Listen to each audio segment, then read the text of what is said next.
Welcome back again dear students. मैं हूं अनिल कुमार आजाद और आप लोगों का एक बार फिर से स्वागत करता हूं अपने यूट्यूब चैनल शांति क्लासेज एस की जाद मैकेनिकल इंजीनियरिंग में। डियर स्टूडेंट्स, हम लोग स्ट्रेंथ ऑफ मटेरियल का कोर्स देख रहे थे, जिसमें हम लोगों ने पिछले क्लास में स्ट्रेन को स्टार्ट किया था। स्ट्रेस वगैरह बेसिक वगैरह सब कुछ हम लोग देख चुके हैं।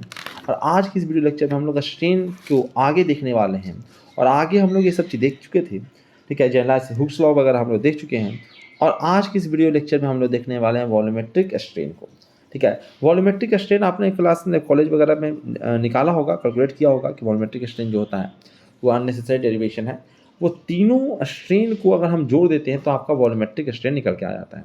और ये काफ़ी इंपॉर्टेंट फॉर्मूला है, लिखा हुआ है वॉल्यूमेट्रिक स्ट्रेन का। और ये फॉर्मूला बराबर हो जाता है जब आप तीनों को निकाल के जोड़ोगे, ठीक है। पिछले क्लास में मैंने बताया था, यदि आप लोगों ने उसको नहीं देखा है डिस्क्रिप्शन में लिंक होगा, उस पर क्लिक करके आप उसको देख लीजिए।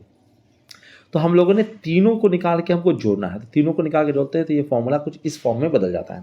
1-2μ/e into sigma x plus sigma Y plus sigma z. ये काफ़ी इंपॉर्टेंट, देखो कितने सारे स्टार लगाए हुए, ये हर एग्जाम में आता है, चाहे ईएससी हो या गेट हो, ठीक है। अब इसी को थोड़ा सा सिंप्लीफाई कर लेते हैं, क्योंकि ये तो जनरलाइज फॉर्मूला हो गया। इसको अगर थोड़ा सा सिंप्लीफाई करें तो 1D स्ट्रेस की बात करें तो सी भी, ठीक है, सॉरी एप्सिलॉन भी। एप्सिलॉन मतलब वॉल्यूमेट्रिक स्ट्रेन जो आता है वो तीनों को जोड़ने के लिए आता है। और ये जो आएगा और चूंकि एक ही है तो सिग्मा बाई और सिग्मा जेड को हमने जीरो कर रखा है, ठीक है। ये बस आपको क्या बच जाएगा, सिग्मा एक्स बच जाएगा, सिर्फ एक्स डायरेक्शन में अगर आ जाएगा आपका, ठीक है। तो ये फॉर्मूला थोड़ा सा इस फॉर्म में बदल जाएगा।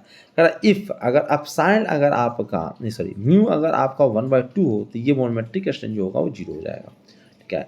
1D हो, 2D हो या 3D हो, अगर आपका म्यू यानी पॉइजन रेशियो म्यू अगर 1/2 हो गया तो वॉल्यूमेट्रिक स्ट्रेन भैया निश्चित रूप से कितना होने वाला है, जीरो होने वाला है। ये ध्यान रखना है, ठीक है। यहाँ पे मैंने कैलकुलेट करके दिखा दिया। 2D स्ट्रेन में भी 2D स्ट्रेस में भी देख लेते हैं। स्ट्रेन तो भैया हम जानबे करते हो कि सभी डायरेक्शन में आता है, लेकिन स्ट्रेस हम देख लेते हैं। अगर 2D स्ट्रेस है तो क्या होगा, 2D स्ट्रेस है तो भैया आपका फॉर्मूला कुछ इस फॉर्म में बदल जाएगा, ठीक है। यहाँ पे भी अगर आप देख रहे हैं कि यहाँ पे भी म्यू अगर 1/2 हो जाता है तो आपका एप्सिलॉन भी जीरो हो जाता है, ठीक है। एल्स क्या कहता है कि यदि आपका sigma x plus sigma y equal to zero है, ठीक है, तब भी आपका भाई या तो ये हो जाए या तो ये वाला पूरा जीरो हो जाए या फिर ये वाला जीरो हो जाए, दोनों में से कोई भी जीरो हो जाए तो आपका एप्सिलॉन भी जीरो हो जाएगा। तो कहता है ऐसा हो सकता है सर, बिल्कुल हो सकता है, ठीक है।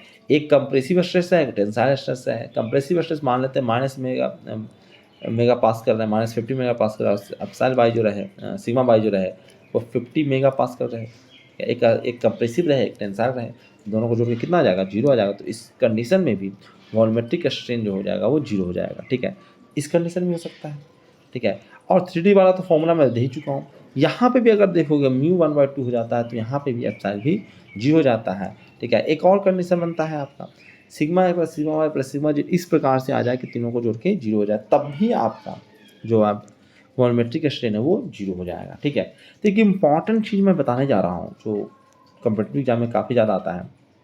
क्या जी, कहता है अगर पॉइजन रेशियो जो है जो कि म्यू है, पॉइजन रेशियो अगर 1/2 हो जाए तो ये गारंटी देता है कि एप्सिलॉन भी तो जीरो होगा ही होगा, ठीक है।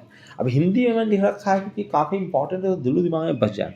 ये आपका नेटिव टर्न है और इसको आपको दिलो दिमाग में बसा लेना है कि यदि आपका पॉइजन रेशियो 1/2 हो जाता है तो निश्चित रूप से एक गारंटी देता है कि आपका एप्सिलॉन भी जीरो हो जाएगा, ठीक है। लेकिन एप्सिलॉन भी अगर जीरो है तो ये गारंटी नहीं देता है कि पॉइजन रेशियो 1/2 हो जाए, क्योंकि भैया एप्सिलॉन भी यानी वॉल्यूमेट्रिक स्ट्रेन जीरो करने के और भी तरीके हो सकते हैं। लेकिन पॉइजन रेशियो अगर 1/2 होगा तो भैया वॉल्यूमेट्रिक स्ट्रेन जीरो होना ही होना है।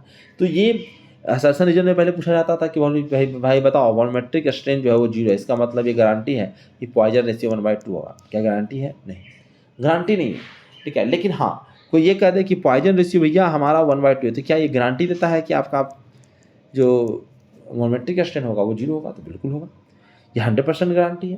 तो इसको आपको याद रखना है, ठीक है। इसी प्रकार से और भी इन्फॉर्मेशन है कि थ्योरी ऑफ प्लास्टिसिटी में अगर जाओगे, जैसे मेटल फॉर्मेशन, जहाँ पे मेटल को मार पीट के आप कुछ नया फॉर्म देते हो उसको मेटल फॉर्मिंग, ठीक है। तो वहाँ पे जो होता है थ्योरी ऑफ प्लास्टिसिटी में आपका पॉइजन रेशियो जो होता है 1/2 होता है, ये हमेशा होता है। यानी वहाँ पे आपका वॉल्यूमेट्रिक स्ट्रेन ऑलवेज जीरो होगा। यानी हमारा जो सबस्टांस जो भी हम क्रिएट कर रहे हैं फॉर्मिंग के द्वारा मार पीट के, वहाँ पे हम वॉल्यूम उसका नहीं बढ़ा रहे हैं, ठीक है, वॉल्यूम नहीं बढ़ रहा, वॉल्यूम कांस्टेंट मानते हैं तब जाकर डेरिवेशन होता है, यानी थ्योरी ऑफ प्लास्टिसिटी जहाँ पे हम पढ़ेंगे, खासकर ईएसी के जो मेंस होता है, ठीक है, प्रीलिम्स नहीं मेंस होता है, वहाँ पे उसके क्वेश्चंस आते हैं बड़े बड़े न्यूमेरिकल्स, तो वहाँ पे ध्यान देने वाली बात होती है कि थ्योरी ऑफ प्लास्टिसिटी में मेटल फॉर्मिंग वाले कंडीशन में आपका जो वॉल्यूमेट्रिक स्ट्रेन होता है उसको सदैव 0 ही लेना पड़ता है, यानी पॉइजन से सदैव आपको 1/2 ही कंसिडर करके चलना होता है, ठीक है। चलिए कुछ और भी हम लोग जानते हैं, एनालिसिस ऑफ स्ट्रेन। स्ट्रेन को हम और ढंग से एनालिसिस करते हैं जिस प्रकार से स्ट्रेस का किए थे। तो स्ट्रेस वाला यदि आप लोगों ने वीडियो नहीं देखा है तो फिर से आपसे आग्रह है कि डिस्क्रिप्शन में लिंक होगा, तो क्लिक कीजिए और सबसे पहले उसको देख के आइए, ठीक है। ये सीक्वेंस में ये आपका 25वां 26वां या उससे भी ज़्यादा वाला वीडियो होगा, 25-26 वीडियो आपका ऑलरेडी बन चुका है और अभी हम लोगों ने स्टार्ट ही किया है सॉम में काफ़ी कुछ पढ़ना है। ऐसे मैंने छोटा छोटा वीडियो बना रहा हूँ, 15-20 मिनट का ही वीडियो बनता है। आप लोग का वीडियो लेक्चर भी अगर होता होगा, क्लास में पढ़ाई होता होगा, तब भी वो 45 मिनट का होता होगा, ठीक है, और तब भी इतना ज़्यादा कंटेंट वो नहीं दे पाते हैं, ठीक है, उनका थोड़ा जोक चलता है या फिर क्लास में और भी डिस्टर्बेंस वगैरह चलता है। लेकिन वीडियो लेक्चर में क्या होता है कि आप स्पीड बढ़ा सकते हो, उसको आगे पीछे करके देख सकते हो, ठीक है, यानी कि यहाँ पे कम समय में बहुत ज़्यादा सिलेबस कवर कर पा सकते हो। फिर भी बच्चे वीडियो लेक्चर पे ध्यान नहीं देते हैं, ठीक है, और ये फ्री में मिल रहा होता है। एक तो आपको वहाँ पे पैसा लगेगा भर भर के, ढेर ढेर पैसा लगता है, कोई प्रोफेसर फ्री में पढ़ाएंगे नहीं आपको, ठीक है, यहाँ पे आपको फ्री मिल रहा है, तो इसको कोशिश कीजिए, फिर आपके जो छोटे भाई बहन जो इंजीनियरिंग कर रहे हैं उसको वहाँ तक पहुँचाने की कोशिश कीजिए, ठीक है, और इसको अपने दोस्तों के साथ भी शेयर कीजिए अधिक से अधिक। चलिए एनालिसिस ऑफ स्ट्रेन को देखते हैं। कहता है strain is also to second order tensor है, ठीक है, ये भी सेकेंड ऑर्डर टेंसर है। हम लोग डिस्कस कर चुके हैं कि जिस प्रकार से स्ट्रेस सेकेंड ऑर्डर टेंसर हुआ करता था, उसी प्रकार से स्ट्रेन भी एक सेकेंड ऑर्डर टेंसर होता है। Therefore analysis is similar to stress, जिस प्रकार से स्ट्रेस का एनालिसिस करते थे उसी प्रकार से इसका भी एनालिसिस चलेगा, ठीक है, यानी सारे फॉर्मूले आपके स्ट्रेस वाले ही फॉर्मूले सेम होंगे। तो वहाँ पे मैंने डेरिवेशन करके आपको दिखाया, तो यहाँ पे डेरिवेशन मैं नहीं करूँगा, ठीक है। मैंने एक प्लेन दिखाया है, ठीक है, एक प्लेन दिखाया है और एक प्लेन में आपका जो स्ट्रेन है एक्स डायरेक्शन में वो है अपसाइल एक्स, वाई डायरेक्शन में जो है वो अपसाइल वाई है, जेड डायरेक्शन मैंने दिया नहीं है, 2D की बातें मैंने किया है, ठीक है, और यहाँ पे शियर स्ट्रेन भी है, वो है आपका गामा बाई एक्स, ठीक है, और एक्स बाई, ठीक है, इस प्रकार से आपका दो है। अगर इससे अगर हम थीटा एंगल पे कहीं चले जाए, इससे हम थीटा एंगल पे चले जाए, चाहे इधर चलो या इधर चलो, किधर भी चलो थीटा एंगल पे, बात एक ही पड़ेगा, ठीक है। अगर वहाँ पे चले जाओ उस थीटा एंगल पे हम स्ट्रेन जाके निकालने की कोशिश करें, ठीक है, थीटा एंगल पे स्ट्रेन और शेयर स्ट्रेन निकालने की कोशिश करें, तो उसका फॉर्मूला ये होता है, ये मैंने फॉर्मूला आपको पहले भी दिया था कि अपसाइल थीटा इक्वल टू होता है epsilon X plus epsilon Y by 2 plus epsilon X minus epsilon Y by 2 cos 2 theta plus gamma x Y by 2 sine 2 theta. और इसी प्रकार से अगर हम वो थीटा वाले प्लेन में अगर शेयर स्ट्रेस निकालने की कोशिश करें तो gamma theta by 2 equal to होता है क्या भाई, कहता माइनस, ये माइनस है इसको ध्यान से दें, इसलिए मैंने ब्रैकेट लगा रखा है कि माइनस पे ध्यान देना है, minus epsilon X minus epsilon Y by 2 sine 2 theta plus gamma x Y by 2 cos 2 theta. ये होता है। अगर प्रिंसिपल प्लेन की बात करें तो ठीक है, कहता है एक और थीटा लो या माइनस थीटा लो, ठीक है, सर थीटा ये है और थीटा ये है, एक इस डायरेक्शन में जा रहा है थीटा, तो इस डायरेक्शन में जा रहा है माइनस थीटा, तो थीटा जब माइनस थीटा पुट कर दोगे तो बस आपका काम बन जाएगा, ठीक है, कहता उससे कुछ ज़्यादा फर्क पड़ने वाला नहीं है, आप पुट करके देख सकते हो उसमें फॉर्मूला में, ठीक है। अगला है हमारा जो काम करना हुआ है प्रिंसिपल प्लेन के लिए, कहता प्रिंसिपल प्लेन है, कहता प्रिंसिपल प्लेन है तो सबसे पहले तो वहाँ पे भैया शेयर स्ट्रेन 0 होने वाला है, ठीक है, क्या होने वाला है, शेयर स्ट्रेन 0 होने वाला है।